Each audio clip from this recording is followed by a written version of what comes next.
Hello everyone, welcome back to our new video. और जो आज का वीडियो है वो यूजीसी नेट जून 2024 18 जून को जो आपका पेपर हुआ था उसकी एमसीक्यूज जो है पेपर 1 जो एनालिसिस है वो हम करने वाले हैं। जो शिफ्ट 1 का पेपर था उसका सेकंड पार्ट होने वाला है। ये फर्स्ट पार्ट जो है वो आ चुका है तो आप उसे भी देख लीजिएगा, ठीक है। ये बहुत ज़्यादा बेनिफिशियल होगा जो आपकी फ्रेश एग्जामिनेशन होगी उसके पॉइंट ऑफ व्यू से। Okay, so let's start. Okay. Our first question is, which of the following digital initiative provide database of profiles of scientific research and other faculty members working at leading academic institutions and R&D organization, मतलब research and development organisation, ठीक है। तो कौन सा होता है? ई विद्वान, national academy of depository नेड, या स्वयं प्रभा, ईशो सिंधु। तो इसमें से जो ऐसा डिजिटल इनिशिएटिव है जो प्रोवाइड कर रहा है डेटाबेस, वो साइंटिफिक चीज़ के लिए, साइंटिस्ट के लिए, रिसर्चर्स के लिए या फैकल्टी मेंबर्स के लिए, ठीक है, जो कि एकेडमिक इंस्टीट्यूशन में पढ़ाते हैं, तो उनके लिए कौन होता है? ई विद्वान जो है वो इनिशिएटिव है, डिजिटल इनिशिएटिव है। Okay, clear? Then next question, which of the following statement A to D about computer memory size is are true? Okay, तो इसमें से A to D में जितने भी कंप्यूटर मेमोरी के स्टेटमेंट दिए हुए हैं उसमें से कौन से ट्रू है वो बताना है।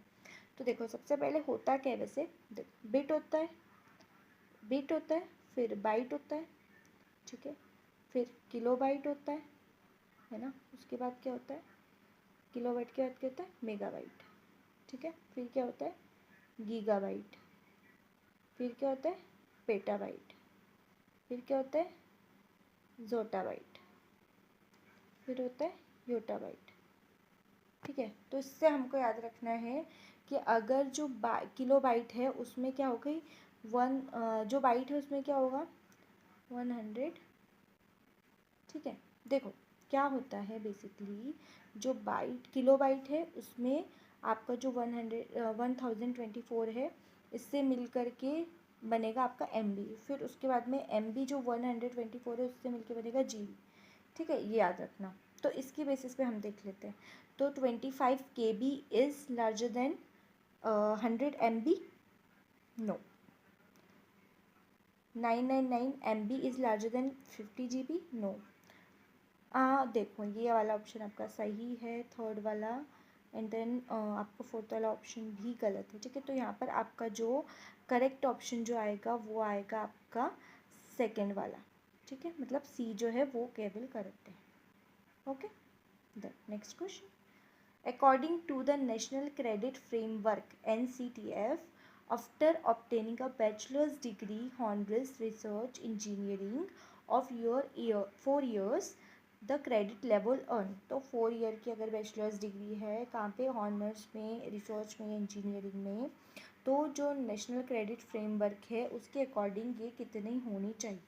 तो उसके अकॉर्डिंग ये 6 होना चाहिए, ठीक है। 6 के लेवल पे कैलकुलेशन होता है, ठीक है। Next question, which of the following statement are true? The concept of truth can apply to single proposition. Yes, concept जो ट्रुथ है वो अप्लाई करते हैं हम सिंगल प्रपोजिशन में, ठीक है। तो ये ऑप्शन क्या है? करेक्ट है या नहीं है? करेक्ट है, ठीक है। The concept of truth can never apply to any single proposition by itself, ठीक है, ये भी ट्रुथ है। Okay, then propositions by themselves can be valid but not invalid, ये रॉन्ग है। Then a proposition cannot be valid by itself through it can be invalid of its own, तो ये वाला भी गलत है। इसमें करेक्ट ऑप्शन आपका सेकेंड आ जाएगा। Okay, then next question, which of the following statements is logically equivalent to the statement no horse are Phelan?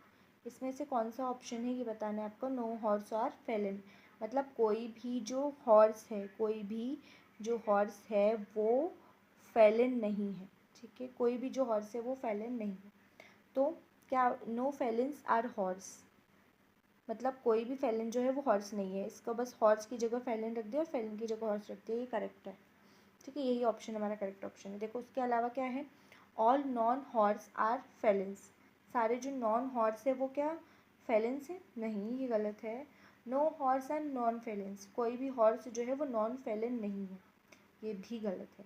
All non felons are horse, ये भी यहाँ पे गलत है। ठीक है, तो करेक्ट ऑप्शन आपका वन आ जाएगा। Then which of the following is the national coordinator of Swayam course for non technical graduation education. ठीक है, तो इसके लिए आपको बताना है कि कौन जो है वो स्वयं कोर्स का ग्रेजुएशन जो एजुकेशन है उसका जो है नेशनल कोऑर्डिनेटर है। तो यहाँ पर आपका सिंपल सा आंसर है यूजीसी जो है, यूनाइटेड ग्रांड मिशन। ये जो है स्वयं कोर्स जो है वो नॉन टेक्निकल जो ग्रेजुएशन एजुकेशन वगैरह हैं उसका जो कोऑर्डिनेशन करता है वो यूजीसी ही करता है। ठीक है, next question, which technology first marked a separation between transportation and communication. तो कौन सी टेक्नोलॉजी थी फर्स्टली जो सेपरेट करती थी between the transportation and communication को? तो वो थी टेलीग्राफ। क्या थी? Telegraph. Okay, next question, arrange the different stage involve in the process of deduction in correct sequence. Deduction का करेक्ट सीक्वेंस इसमें हमें बताना है। ठीक है, तो पहले क्या आ जाएगा? हाइपोथेसिस, कंफर्म और रिजेक्टेड। हाँ, हाइपोथेसिस कंफर्म होगा या रिजेक्टेड होगा, ये आपका क्या आ जाएगा? फर्स्ट नंबर पे आ जाएगा। देन उसके बाद में क्या आ जाएगा आपका? डाटा कलेक्शन नहीं, revision of theory. Yes, revision of theory, ये आपका सेकेंड नंबर पे आ जाएगा। देन उसके बाद में आपका डेटा कलेक्शन आएगा थर्ड नंबर पे। देन उसके बाद में आपका क्या आएगा? फाइंडिंग्स। ठीक है, फाइंडिंग्स लास्ट में ही आएगी आपकी। तो इस हिसाब से आपका जो आंसर बनता है वो थर्ड ऑप्शन है। ठीक है, then next question, which of the following are essential recruitment for the formation of photochemical smoke. ठीक है, फोटोकेमिकल स्मोक जो बनता है पीपल एंड डेवलपमेंट का पार्ट है ये आपका, है ना। तो इसमें जो स्मोक बन रहा है फोटोकेमिकल स्मोक जो बनता है उसका फॉर्मेशन जो होता है उसके लिए क्या क्या चीज़ें जो है वो रिक्रूटमेंट है उसकी। तो क्या क्या रिक्रूटमेंट होती है? आपका NO2 चाहिए रहता है उसके लिए। ठीक है, फिर उसके बाद VOCs चाहिए रहते हैं, वॉलेटाइल ऑर्गेनिक कंपोनेंट्स चाहिए रहते हैं। देन उसके बाद में एक सनलाइट चाहिए रहती है। ठीक है, कार्बन मोनोऑक्साइड का इसमें कोई रोल नहीं है। तो आपका जो करेक्ट ऑप्शन जो आ जाएगा वो आ जाएगा B, D एंड E। ठीक है, क्या आ जाएगा? B, D and E। Next question, the media accountability system to improve media quality focused on. तो जो मीडिया का अकाउंटेबिलिटी सिस्टम है वो इम्प्रूव करना चाहता है मीडिया की क्वालिटी को, वो किस पर फोकस करता है? ठीक है, तो evolution, audience control, monitoring, education या फीडबैक। तो इसमें से सभी चीज़ों पे ऑलमोस्ट ही करता है, बट ऑडियंस को कंट्रोल कोई नहीं कर सकता। ठीक है, ऑडियंस क्या है? जो मीडिया की ऑडियंस है, मास कम्युनिकेशन की ऑडियंस है, उससे कोई भी कंट्रोल नहीं कर सकता। वो कोई भी हो सकती है, कैसी भी हो सकती है। ठीक है, तो इसलिए इसके लिए आपका करेक्ट ऑप्शन क्या आ जाएगा? A, C, D and E. Okay, last option. Then which of following statement is correct? न्याय syllogism has 3 proportion.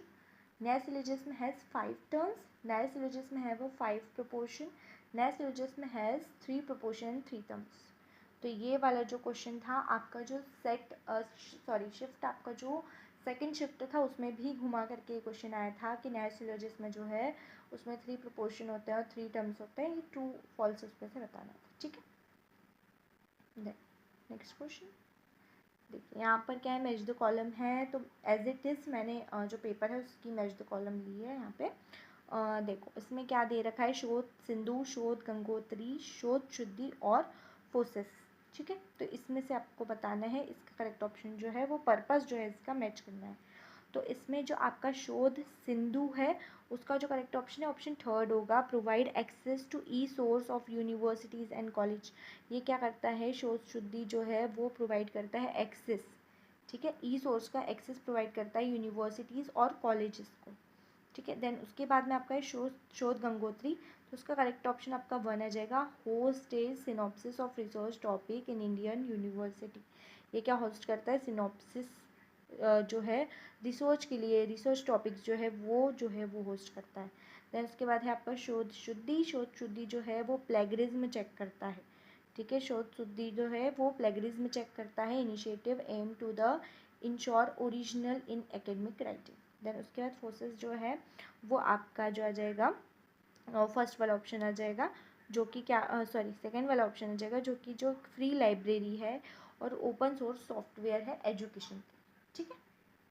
इसमें जितने भी है बहुत इंपॉर्टेंट है, याद कर लीजिए। Then free commerce and communication in economics language as a conduit in the communication lines of communication. कुछ कॉन्सेप्ट हैं, उसके सोर्सेज हैं, इन्हें हमें मैचअप करना है। तो देखो इसका करेक्ट ऑप्शन क्या हो जाएगा आपका, देखो सबसे पहले क्या है, ए फ्री कॉमर्स एंड कम्युनिकेशन। इसका जो करेक्ट ऑप्शन है ऑप्शन 4 आ जाएगा, ठीक है, आदम स्मिथ। देन उसके बाद में आपका है कम्युनिकेशन इन इकोनॉमिक्स। इसका करेक्ट ऑप्शन जो आ जाएगा वो ऑप्शन 1 आ जाएगा, मार्शल, उल्फर्ड मार्शल, ठीक है। देन उसके बाद language as a conduit of the communication. इसका करेक्ट ऑप्शन जो आ जाएगा लॉक के आ जाएगा, जॉन लॉक, ठीक है। देन उसके बाद लाइन्स ऑफ कम्युनिकेशन, इसका जो करेक्ट ऑप्शन है वो आपका कार्ल मार्क्स आ जाएगा, थर्ड ऑप्शन। इस वक्त आपका फोर्थ ऑप्शन जो है वो करेक्ट ऑप्शन है, ओके। नेक्स्ट क्वेश्चन, इसमें यूजेस दिए हुए हैं कुछ और उसके अप्रोप्रिएट कंप्यूटर इनपुट डिवाइसेस दिए हुए हैं, तो अपने को बताना है कि कौन सा डिवाइस जो है कौन सा वर्क कर रहा है, ठीक है। तो इसमें से देखो फर्स्ट क्या दे रखा है, to input voice over for a presentation. तो इसके लिए कौन सा हो जाएगा, वॉइस ओवर, मतलब यहाँ पे वॉइस का यूज़ करना है ना, तो क्या आ जाएगा, माइक्रोफोन, उसके थ्रू ही वॉइस का यूज़ करोगे। देन उसके बाद क्या है, to input a pin. Pin input करने के लिए किसका यूज़ करोगे, नंबर पैड का। नंबर पैड से ही तो इनपुट करोगे पिन, है ना, पिन कीबोर्ड या नंबर पैड। तो उसमें जो ऑप्शन है उसके अप्रोप्रिएट ऑप्शन आपको लगाना है, ठीक है। देन उसके बाद to select option from a menu. Menu में से अगर आपको ऑप्शन सिलेक्ट करना है तो किससे करोगे, जॉयस्टिक से करोगे, ओके, बहुत सिंपल है।